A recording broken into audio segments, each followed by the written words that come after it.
Good afternoon, or if you are watching from China, good morning. I am Pascaline Dupin, the faculty director at the Stanford King Center on Global Development and a professor of economics at Stanford. Thank you for joining today's event. We are here to discuss the potential and the need for collaboration between China and the US on climate change. Some housekeeping details to start. The discussion is being recorded, and the recording will be available on the King Center's website early next week.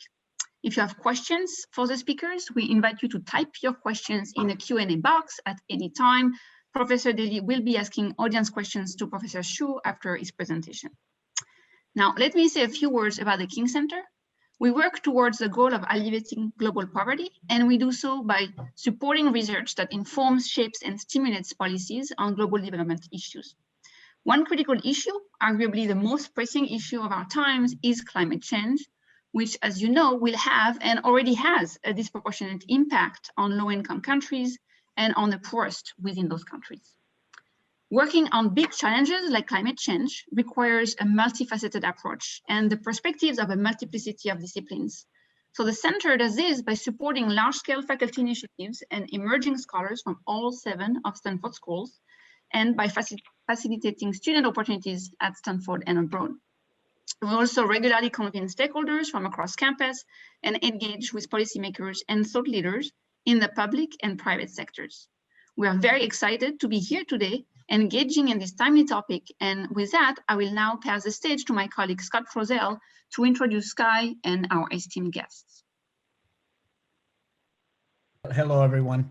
My name is Scott Rozelle. I'm the Helen Farnsworth Senior Fellow and co-director of SCCEI, SCCEI, that's the Stanford Center on China's Economy and Institutions. It's actually the newest center at Stanford. We just started several months ago.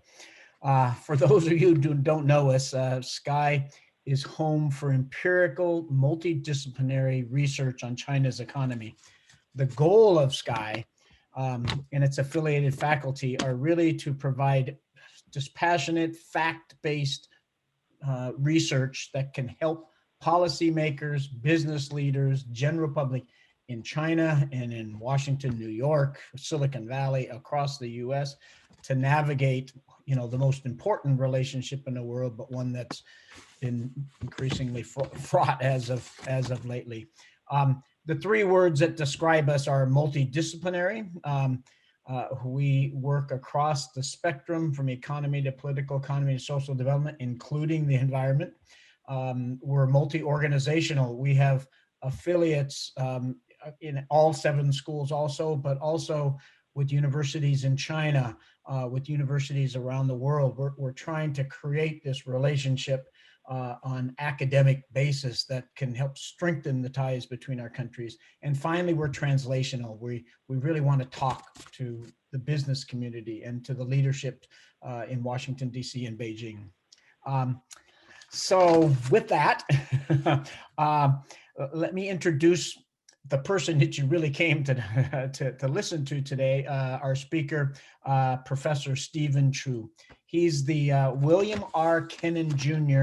Professor of Physics, and he's also a professor of molecular and cellular physiology in the medical school of Stanford University. He's the chair of the board of American Advancement for the American Association for the Advancement of Science, and he's its past president. As most of you from the U.S. know, he served as U.S. Secretary of Energy, one of our most prominent secretaries of energy ever, from January 2009 to 2013. And Dr. Chu, I think, sure as everybody knows, was the recipient of the 1997 Physics Prize, Nobel Prize. I could go on and on about his many accolades and accomplishments, but I don't want to take time away from his presentation. But I want to do one more thing first. I want to introduce you our moderator for today before passing it over the stage over to Professor Chu. Gretchen Daly, a good friend of mine, a fabulous professor, is the Bing Professor of Environmental Science and the co-founder and faculty director of the Natural Capital Project at Stanford University. We have a whole seminar on the Natural Capital Project, but her work focuses on understanding the dynamics of the change of the biosphere, the implications for human well-being, and most importantly, I think, the deep societal transformation needed to secure people and nature. She engages extensively with governments, with multilateral development banks, with businesses, communities, and NGOs. And again, I could go on and on with her accomplishments, but without further ado, I'm going to turn the stage over to Professor Chu, and then Gretchen will moderate from here. Thank you very much. All right, so I want to talk about U.S. and China collaboration on climate change. Very, very quickly, the climate's changing from 1850 to 2020. The temperature has gone up. It has actually gone up by more than 1 degree centigrade since that time. We're seeing changes already. For example, this is a map of the water stresses around the world. And where you see orange and red, it's not a good condition. California is in the red part, as we in California all know. But you see that there are many places that are undergoing water stresses, but there's much more than that. We, with the water stresses, see increased droughts because the summers are hotter. We have heat waves. We see forest fires everywhere around the world, more crop failures, rising seas. So all of these could really create tens to hundreds of millions of climate refugees in the coming decades. And if you say that climate is exacerbated a lot of the refugees in the Middle East going into Europe, there's more of this. Here's some aerial views, not aerial, but of two cities near the coastline, the Pudong area of Shanghai and Lower Manhattan. It turns out about 10% of the world population lives within 10 meters of sea. Why is this significant? It's because if you look back historically in history, not a climate model, but just history, of where the sea level was in the last warm period, which is about a degree, certainly less than 1.5 degrees warmer than we are today, the sea level was 6 to 9 meters higher. How do we know this?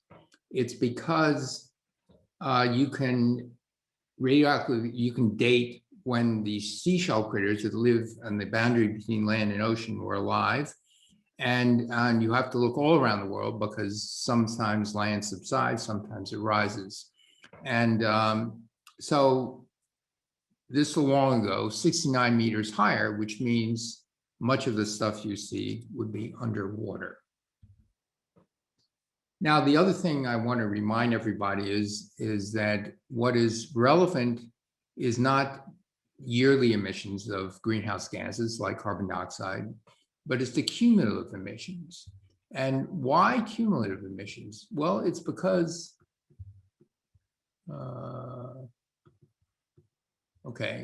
it's because once CO2 is up in the atmosphere, roughly half of it gets absorbed pretty quickly between the oceans and land, roughly half and half. But the rest of it just circulates between oceans, land, and the atmosphere. And the expected time that half that circulates is about 10,000 years. Now that's uncertain. Could be 5,000 years, could be a little longer, but it's not 50 years, it's not 100 years. So when you start talking about what's going to happen in the future, if there's no way to get that carbon dioxide out of the atmosphere, don't think 2100, think 12100. You have to move the decimal point over. So for that reason, whether it's 1,000 years or 10,000 years, it's really cumulative that counts. And so this red line is the sort of the danger point that climate scientists say will begin to increase significantly the probability of going above 2 degrees. And remember, we won't even want to stay below 1.5 degrees. Although Yogi Berra did not say, oh, I have to remind you that most of these greenhouse gas emissions have occurred over the last 70 years, since about 1950. Yogi Berra didn't say this, but he could have. And what was said is if you don't change direction, you will end up where you're heading. And where we're heading at our current rate is to go through that line in about 20 years. All right, let me tell you about how we were collaborating with China in times past. As soon as I became Secretary of Energy, we started to look at how we could cooperate with China. And we started several things. One of them was China Clean Energy Research Centers on building efficiency, on carbon capture, and on advanced clean automobiles. My successor, Secretary Ernie Moniz, started another Clean Energy Research Center on water and energy technologies. And the lower right, you see what they were looking at: water reduction treatment, sustainable hydropower. On the left is me, many years younger, and having established this CERC with Wang Gong, who is the Minister of MOST, which is the Minister of Science and Technology. He's a very interesting and lovable character.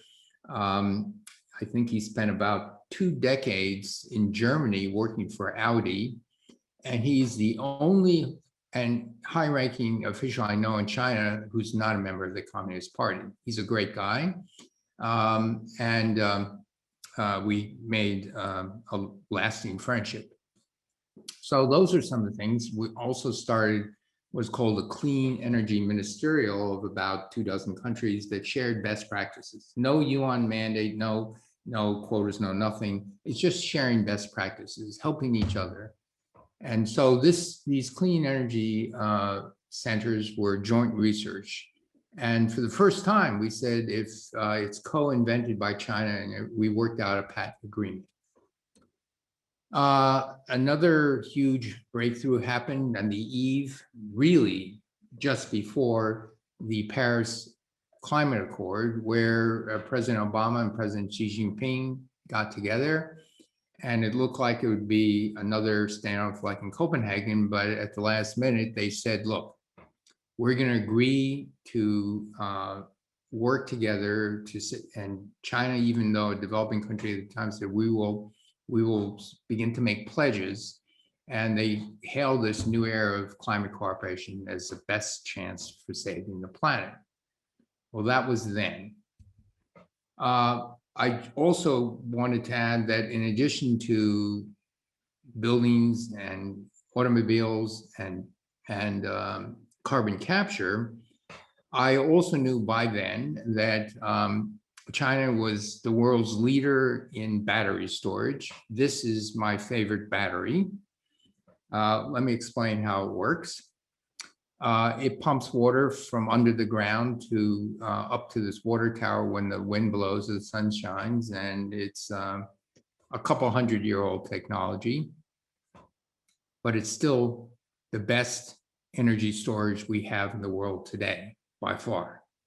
And if I look at pump storage around the world in 2014, surprisingly, Japan led the world in pump storage. What pump storage means is you've got a hydroelectric dam over here, and then below there's a pond, or vice versa. There's a holding pond up here, and there's a source of water down here. You pump water up a hill, that takes energy, but it's gravity, so you have potential energy. You want the power back, the energy back. You let it run through this turbine, run the other way, and you get electricity. Surprisingly, pump storage can be over 80% round trip efficient, which is actually better than the utility scale flow batteries that we have today. Not as good as a lithium ion battery, but certainly better than the flow batteries. 2014, Japan led with 27 gigawatts and roughly equivalent gigawatt hours, twice that. United States was second, China was third. So here's China. And by 2020, which is now, they added a bunch more. And so now they're the world leader in pumped storage. And by 2030, they're talking about another 90 gigawatts. So they would be equivalent of the rest of the world combined. And so what they do have is a series of dams, mostly in southwest China. They have incredible wind resources in northeast and northwest China. And I've been actually talking to them, trying to link up these wind resources. If you can't use the electricity, route it to the dams and pump water up a hill. Anyway, all right, so what's happening? Well, what's happening is there's some storm clouds that have come on the scene. U.S. and China see each other as global economic competitors and also in strategic influence around the world. And it's not only become a competition, I might say, that it's really going towards, unfortunately, a Cold War mentality. It is known that the Chinese government has helped commercial companies in cyber theft of intellectual property. And this is very disturbing.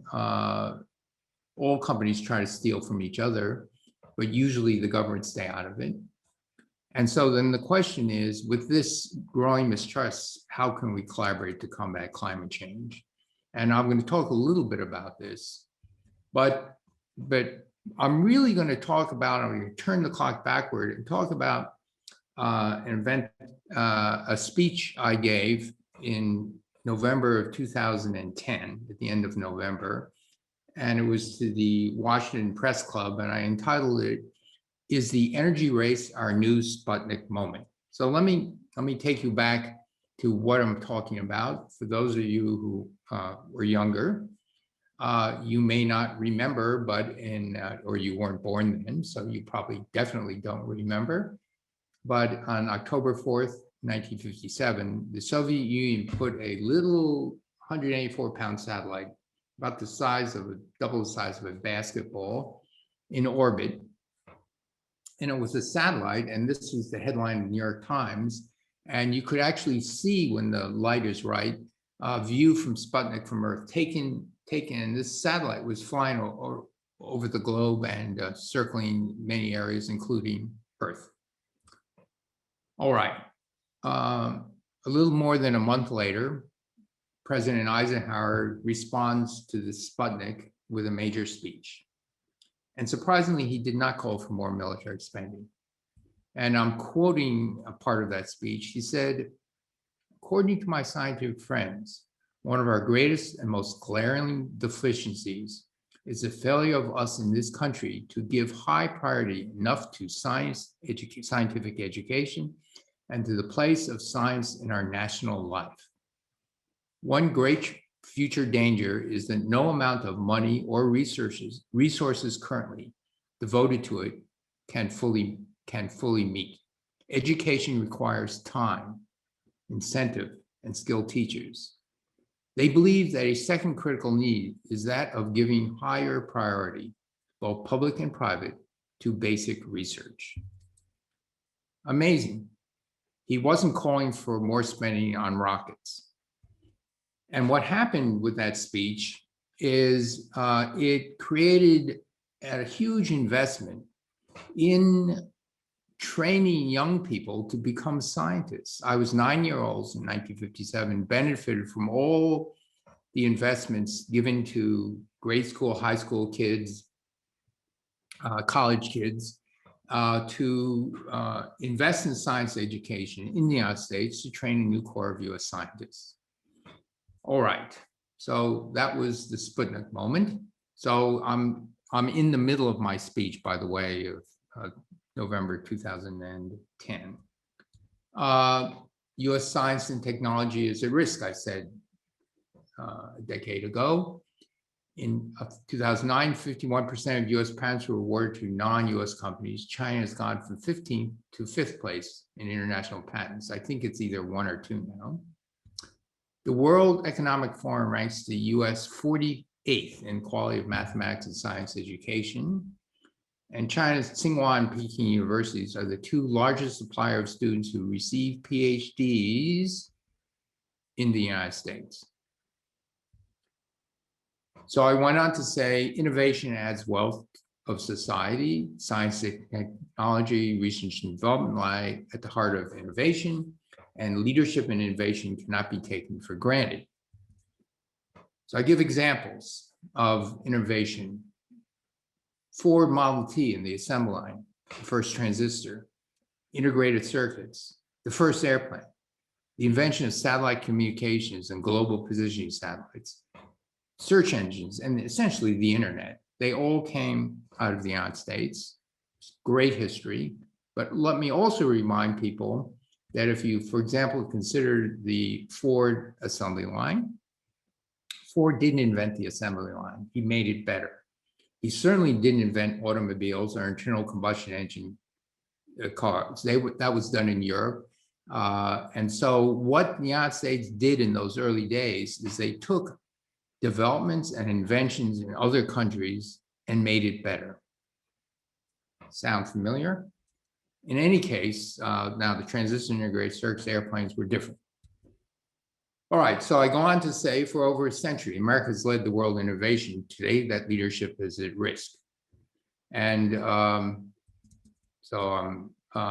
and then I went on to quote the then premier of China, Wen Jiabao, who said, we should see scientific and technological innovation as an important pillar and develop new industries of strategic importance. Science and technology is a powerful engine of economic growth. We'll accelerate the development of low carbon economy and a green economy so as to gain advantageous position in the international competition. What was he talking about? He was saying, because of climate change, because of these things, we know what the world will need in the coming decades. We want to be leaders in this world. And so I was saying, that's great. What about us? So we faced a choice. Will we be the innovation leader or fall behind? And I was talking about science, technology, innovation, and discovery in energy, in clean energy, and we really couldn't afford to. All right. But I also wanted to say there are differences between the Sputnik event of 1957 and today's Sputnik challenge. We were in a really serious Cold War with Russia. There was virtually no communication between countries. We did not know each other. And so while we're competing for leadership in energy innovation, we actually have much to gain by cooperating with China, India, and other countries. China has the best high voltage transmission system in the world. They're leaders in high voltage transmission technology today, as they are in pumped storage. And so there are many, many things. We no longer have the monopoly on technologies. And in 2010, I said that China will build new buildings to house 350 million people. That's one U.S. population that moved from the countryside into the cities, and 80% of India's infrastructure doesn't even exist today. So these are new markets and new laboratories for innovation. All right, so that's I said more in my speech, but here's transitioning out of the speech. There was a postscript to my November 29th, 2010 speech. Obama liked it. And so 2 weeks later, President Obama talked about our Sputnik moment in his State of the Union address. And we couldn't help but notice what China's goals and what they wanted in technology development from Wen Jiabao and others were exactly the same things that President Obama and I and others wanted for the United States. So its goals were exactly the same. And then the other thing that we were afraid of, the way to respond to a challenge is to be constructive about it. And we were also afraid that U.S. investment in science, education, and R&D was going up, but China's was going up much faster. And so in this graph, I show that what has happened between 2000 and 2000, I think it goes to 2017. And then what I did is I took the published reports of what China's increase in R&D was since 2017, and it has seemingly past the U.S. and of course Europe. The response is we should think of Eisenhower and increase investments in science, technology, and STEM education, and not erecting walls to international collaborations and basic research. Well, that was the thought. I should also mention that immigrants have been added immensely to our scientific and technological excellence. For example, if you think of Nobel Prizes and you think of American Nobel Prizes, it turns out 34% of all United States laureates, that's where they were when they got the Nobel Prize, were actually first generation, which means they were born in other countries. And if we count second generation immigrants, I'm a second generation immigrant. My parents came to the U.S. to study in graduate school at MIT and had us. And it's very likely, it's hard to count because the Nobel laureates don't sometimes identify where their parents came from. I'm guessing half or more. Turns out that all 7 physics Nobel laureates born in China earned their PhDs in the US and became American citizens, which is telling in several respects. One of the things it's very telling is that the US education system in graduate school and postdoctoral education is, in my opinion, still by far the best in the world. All right, what else? It's not about Nobel laureates, it's also about foreign students. And as we all know, foreign students, this is from a Jason report commissioned by the National Science Foundation on looking at fundamental research security a couple of years ago. And foreign students represent roughly 35% of the graduate students throughout science, health, engineering. In physical sciences, over 30% of masters, over 40% of PhDs are foreign. And China alone counted for 34% of this total, okay? Many of the students would come to the United States, fall in love with our country, and set up roots here, raise their families here, and so on and so forth. So we have benefited from this immensely. So here's where we are in terms of the challenges and stresses we face. So I'm just going to start the point in the remaining minute or 3 about this. What do we do about it? And it's really about growing mistrust. And how do you reverse growing mistrust? We have mistrust across America between rural and urban, between political parties. And we have growing mistrust internationally as well. And I can say for certain that if we retreat into our own political bubbles, communicate only with those people who are in our little spheres of communication, which includes university people talking to university people, and building walls between countries does not build trust. In fact, once you stop communicating with people, demons start to appear, and it's very, very bad. So I'm going back to this Jason report and what the United States should do about academic research and the potential for so-called academic spying. And so they talked about something called a National Security Decision Directive, 189, and it was established by President Reagan and reaffirmed by 2 other presidents since then. And it defines fundamental research. Fundamental research means basic and applied research in science and engineering, the results of which ordinarily are published and shared broadly within the scientific community, as distinguished from proprietary research and from industrial development, design, production, and product utilization, the results of which ordinarily are restricted for proprietary or national security reasons. It goes on to say, it is the policy of this administration that to the maximum extent possible, the products of fundamental research remain unrestricted. It is also the policy of this administration that where the national security requires control, the mechanisms for control of information generated during federally funded fundamental research in science, which is defined as that which will be published, technology and engineering at colleges, universities, and laboratories, is classification. No restrictions may be placed upon the conduct or reporting of federally funded fundamental research that has not received national security classification. An amazing statement, right?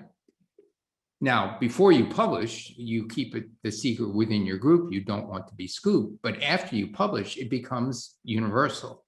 And so this is what is the basis of how the world does science. So what is happening today in DC? Well, there are forces pushing to restrict university science collaborations and the training of graduate students internationally, but it's really aimed at China. Very, very scary stuff. The Chinese American professors all over the country are feeling they're being watched, as are the graduate students and postdocs. All right, so we must safeguard against attempts by China and other countries to gain early inappropriate access to what U.S. researchers are doing in fundamental research. But that's only, trying to get a peek under the hood before you're ready to publish. But restricting international scientific collaboration with China and non-approval of student visas of Chinese PhD students are not in the best interest of the United States. Think of it, a third of the graduate students in science and engineering are from China. Now, in closing, I'm going to return to Eisenhower's speech and its response to Sputnik. And he said, although tonight's purposes, and remember, his speech was a month after Sputnik, he came out to assure the American public the national security was not at risk. But really to say, we're going to invest and we're going to triple down on science education and grow our most precious asset, the intellectual capability of our people. So he says, I stress the influence of science on defense. That's tonight's purpose. I stress the influence of science and defense, the peaceful contributions of science to healing, to enriching life, to freeing the spirit. These are the most important products of the conquest of nature's secrets. Never shall we cease to hope and work for the coming of the day when scientists can give his and her, that's mine, full attention not to human destruction, but to human happiness and fulfillment. What an amazing speech. In 1895, Alfred Nobel signed his final will, leaving his entire estate to endow, quote, prizes to those who during the preceding year, it's been relaxed a little, have conferred the greatest benefit to humankind. He said mankind, so it's a little edit. What am I talking about? Openness and honest collaborations in science is needed. It's needed to maintain trust, to nurture international trust, and it was a line of communication. Even in the darkest days of the Cold War with the Soviet Union, there were backdoor channels so we didn't blow each other up. Today is different. Many people in China have been educated in the United States. Many of us have friends and colleagues and know each other as they know us. We do not want to throw this away. And with that, I'll stop and decide what to do next. So I go stop share, and that's it. I think I was even within time. That was beautifully done. Can't thank you enough, Steve, for sharing those really moving reflections, as well as the, the sort of factual, intellectual, rational argumentation. The side of humanity that really is led by the heart is what we need to bring to the fore now, while we make our rational strategic plans. And you sure said it beautifully. We've got a lot of people listening, over 550. Wow. Many people are submitting questions, and I'm going to have some help here in moderating a discussion that will be really led by questions coming from the audience. But maybe I'll take the privilege of moderator while some of these questions come in and get more organized. Just to tee off with something, I happened to do my postdoc with another physicist, John Holdren, who really helped. He devoted a lot of his life to keeping the peace with the Soviet Union during the Cold War, and played a lead role in what were called the Pugwash conferences that won the Nobel Peace Prize some years back for maintaining the kind of trust, the connections, the way you describe your friendship with the person now heading the Ministry of Science and Technology in China.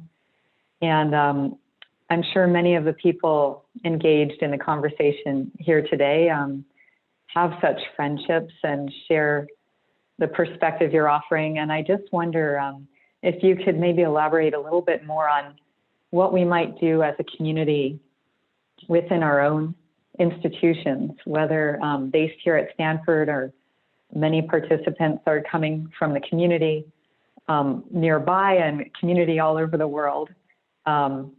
What can we do as individuals to help convey the message that you have laid out so beautifully? And what are the different roles that people can play, whether in academia or as thought leaders or possibly in companies or just influencing the U.S. stance and lowering the temperature and opening up more conversation on this pathway to opening and really securing a deeper trust? Okay, great question. So this is a physicist's view of how you build trust and not. You build trust by doing things together that may have nothing to do with what you're supposed to be doing. And by that, I mean the following. If you look at members of Congress, in the olden days, they all used to live in DC, most of them, and they would send their kids to schools in DC, and they would meet each other, not across the aisle in Congress, but in soccer games and band and things like that. And so you end up getting to know different sides of people in a very much more natural setting. Now, it's very natural if you're a collaborator and you have a common interest. And let's say I have Chinese colleagues and we're trying to figure out nature.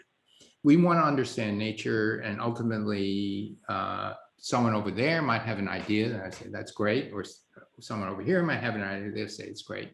And we no longer have a monopoly on these things. But a lot of it begins, and we talked before the show started about amateur athletics when in high school, and really goofy things. And so I think you build trust by spending some time with each other, not taking formal roles and positions. That's number one on my list. But just this idea of spending time together, there's an ancient tradition in cultures. You eat together and you drink together. And what does that have to do with science, diplomacy, business, you name it? You breaking bread together is a way of doing something everybody does, and you let down your guard. And so those are the things. It's small stuff, but it's, in the end, it is personal trust that makes the world go. Really well said, and certainly harkens as well to what was reported a lot in the obituaries of George Shultz, saying that over the arc of his long career, the moments when magic happened and great things got done were moments of trust, where people were together in the kind of natural setting you're mentioning. Let me turn to a couple questions just to get going from the audience. So I'm going to pick up on one from perhaps a student asking, what advice do you have for young Chinese PhD students in the West, or maybe young people who've recently finished their PhD who feel the tug in both directions. How can young people such as them help reduce tensions through science? Mm-hmm. Well, first, we're in a very sad state of affairs now because of the rhetoric of the previous president of COVID. But then, this economic competition and saber rattling is going to exacerbate that, and it ignites blatant racism. I'm going to be frank about this, and it's tragic. And so so people will feel uneasy, but I would say to those students, look at some of the great sides. Most Americans are decent, great people. and I think I'm hoping this is fueled by a minority, and it will pass. There are opportunities in China, but then you're giving up other things. You're going to be giving up a significant amount of ability to express yourself freely. You will be watched very closely, and that's no secret. Every classroom in China and major university will have a watcher. Universities have two lines of authority. There's a president provost, the academic line, and there's the government line. And the government line has significantly asserted more authority. In one university where I have some colleagues and friends, Fudan University, I have colleagues and friends in Tsinghua, Fudan, all over the place, but it was, and Fudan used to have as one of its major stated principles is academic freedom. A couple of years ago, that went away. And they took it down and they said, it's allegiance to the party, and the students of Fudan protested. And so this is not a good time. And so now I'm going to be selfish. I'm an American. I would want them to stay here. but I could easily see these tugs. I'm selfish. I'm American. I was born here, which is the other good thing about the United States. By the time you're second generation, you're accepted. If you're in Europe, you could be fifth generation. You can be fifth generation born in Switzerland, and you can't even have citizenship, right? You have to run for election. So it's a very different thing. So there are good and bad things in both places. You have to. It's opportunity. It's how you value things, and it's a difficult choice. I might say that 30 years ago, the choice was easy. There was much more opportunity in the United States. We were pouring in money for science education and things like that. And so you come from abroad and you say, my gosh, this is great. The opportunities were in the U.S. and the appreciation for science was there, and everything else is there. The appreciation for science has just gone a little bit low, but it's still fundamentally there. I'm going to be an optimist. But these are difficult choices. And I have to say, I had one postdoc who was going to postdoc with me for a couple of years, and she just got so scared. And she said, I can't stand it. Trump is going to get reelected. And I said, no. They're not looking at you. Just do your work. I'll protect you. They're looking at me. But she said no. So she took a faculty position in the Chinese Academy of Sciences in China. She had a faculty offers in the U.S. She said, I can't stand it. This is tragic that people leave because they're afraid of what the government or people in the United States would do. Very tragic. And so I'm doing what I can quietly behind the scenes to lower the temperature. There are people on both sides of the aisle in Congress who know we're not shooting ourselves in the foot. It's closer to the head with our current policies. Yeah, we're getting a lot of good questions pouring in now, actually, on the themes you're touching on. So I'm going to convey maybe 3 questions so you can kind of play through them. That there's 3 that kind of come in a bundle. Sure.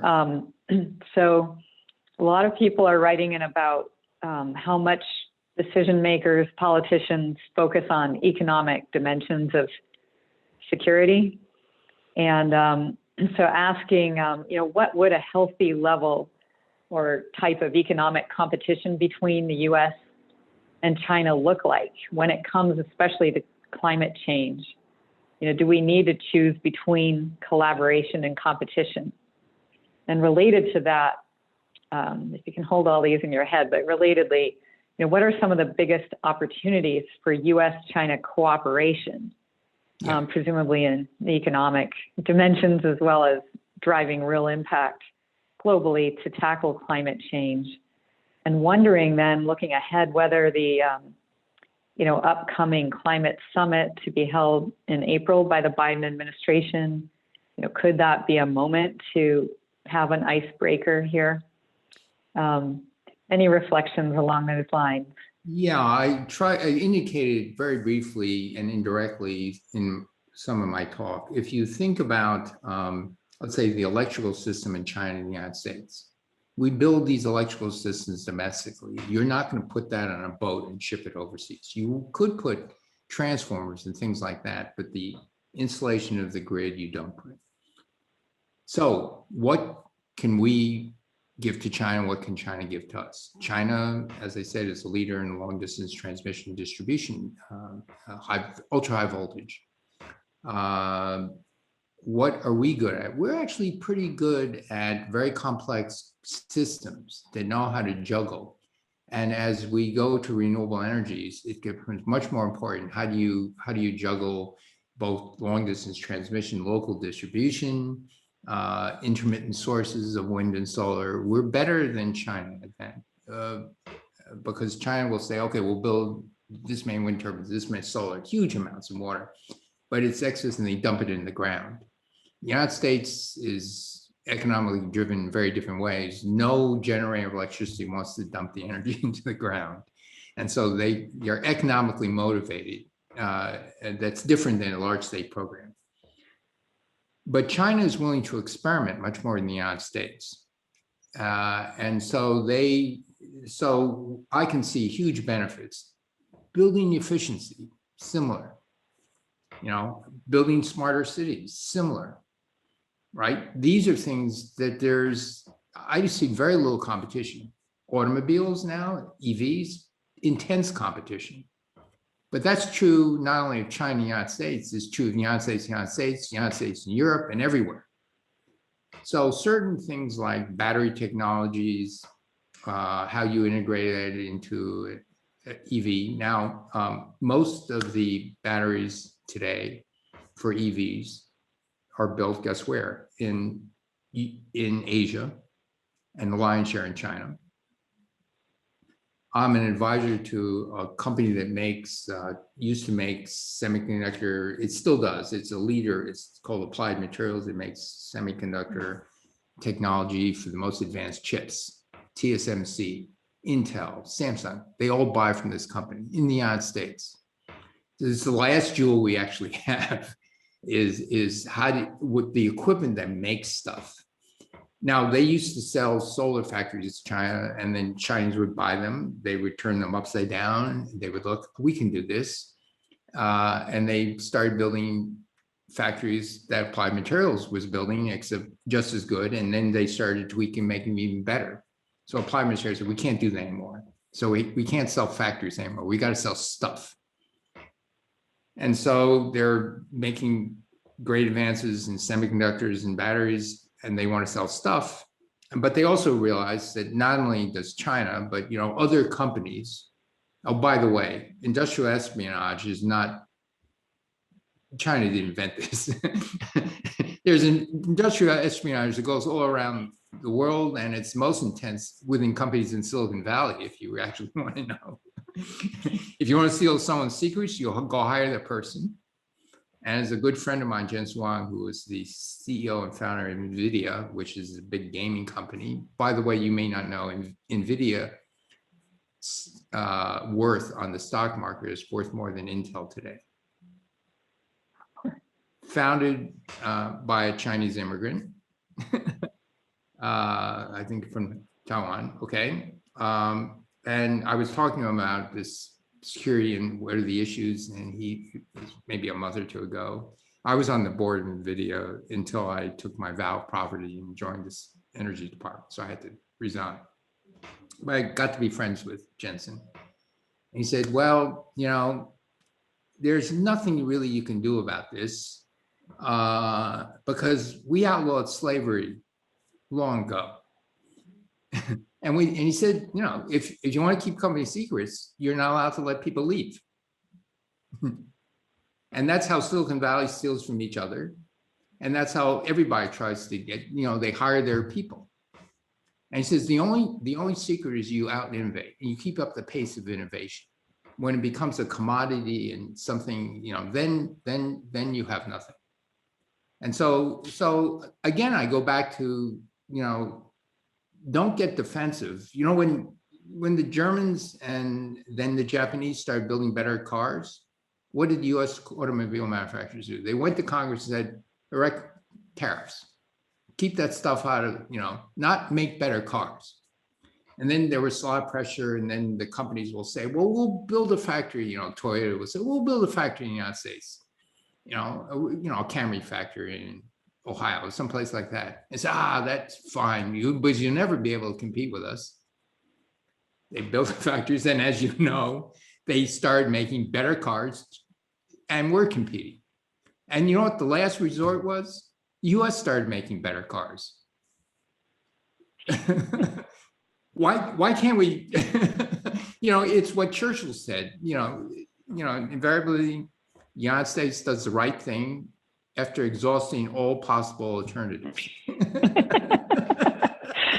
Good one.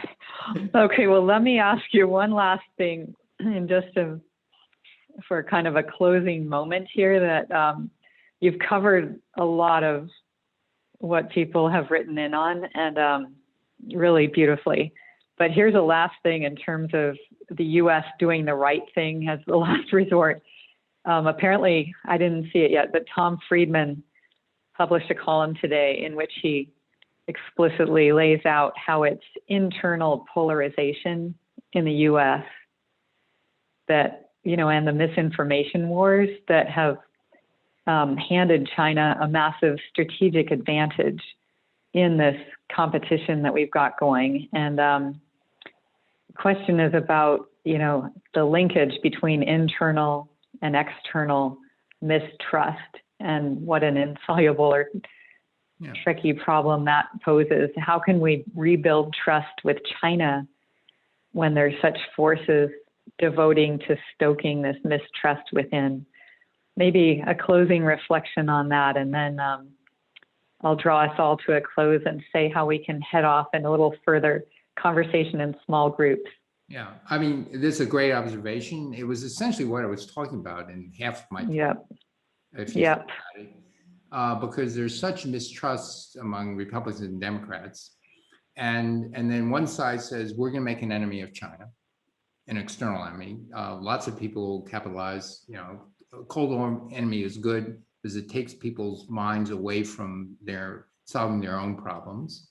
They also want to make internal enemies. You know, this is out of a playbook from Nazi Germany, and maybe you're just not only a century ago, but you know, long time ago.